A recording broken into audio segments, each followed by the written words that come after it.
The Phantom Rider of Devil's Bend.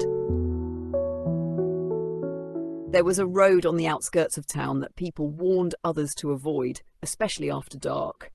Known as Devil's Bend, it was a narrow, winding road shrouded by towering trees that let in barely any moonlight.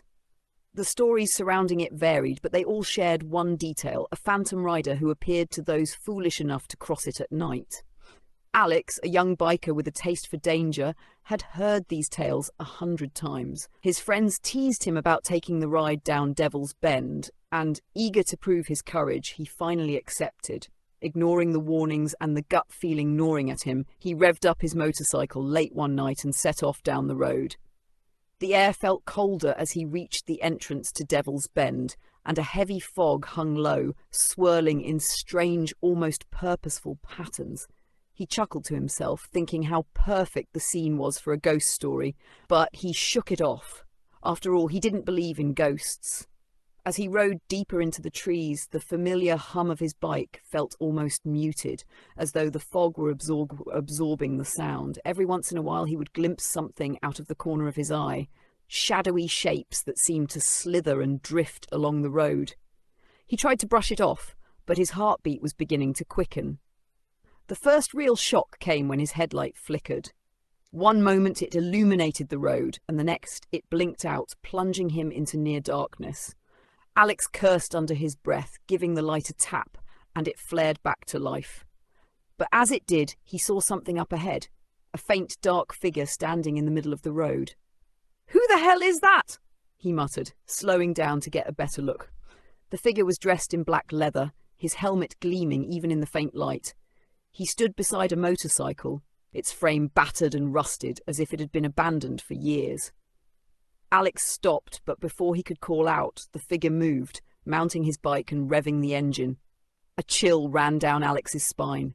The sound was like no engine he'd ever heard, low, guttural, and echoing as if it came from the depths of the earth. The figure looked up, though Alex couldn't see his face through the dark visor. Still, he felt the weight of the figure's gaze on him, cold and piercing. Without warning, the figure took off, tearing down the road with a speed that seemed unnatural.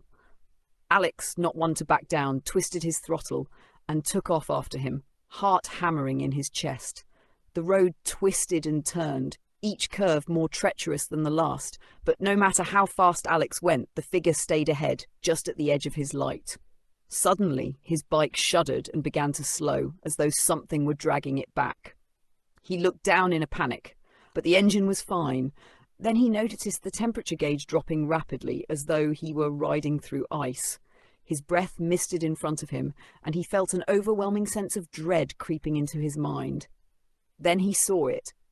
In his side mirror, the figure was now behind him and closer than ever.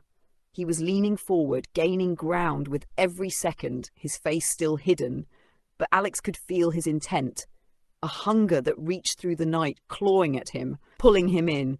"Get away!" he shouted, twisting the throttle as far as it would go.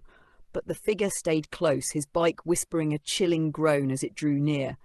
Alex felt a tugging on his back, like invisible hands trying to pull him off his seat. Terror surged through him, and he swerved, nearly losing control as he fought to shake the phantom rider. Suddenly, the road dropped steeply, leading to a sharp turn by the cliff's edge.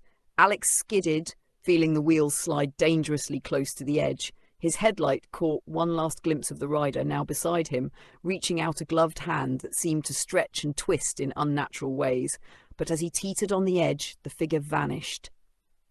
The fog cleared, and Alex found himself alone, heart racing and breathing ragged. He looked back down Devil's Bend, seeing nothing but an empty road and the faint, lingering smell of burnt rubber.